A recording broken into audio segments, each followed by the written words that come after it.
So in this lesson, I'm going to do the base layer, which is mainly used in cheesecakes. So we'll be having the cookies here, graham crackers, but then the digestive biscuits work quite well as well.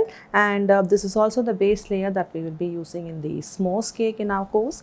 So how we do that is the biscuits have to be powdered in the food processor or the mixie. And then we have the butter here. I'm going to melt this, and we have the powdered biscuit, and then I'm going to mix the both of them, and then we have the mixture of the biscuit and the butter together, and that we will be layering in the cheesecake and as well in the s'mores cake. I'll get back after I powder this and then I melt the butter.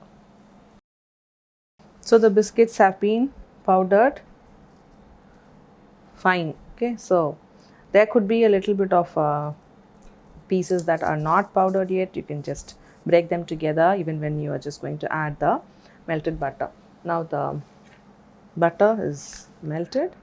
Just going to mix it up well. So it was microwaved for about 10-20 seconds. If the butter is soft,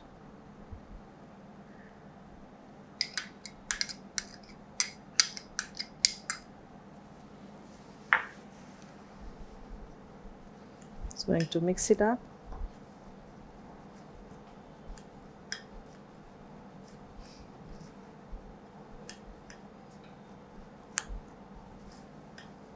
So you want the butter to coat the biscuit, so it will just set properly as we are going to lay them in the rings. So the biscuit powder and the butter is all mixed up well. I just get back to show you how I'm going to add this biscuit layer in the ring.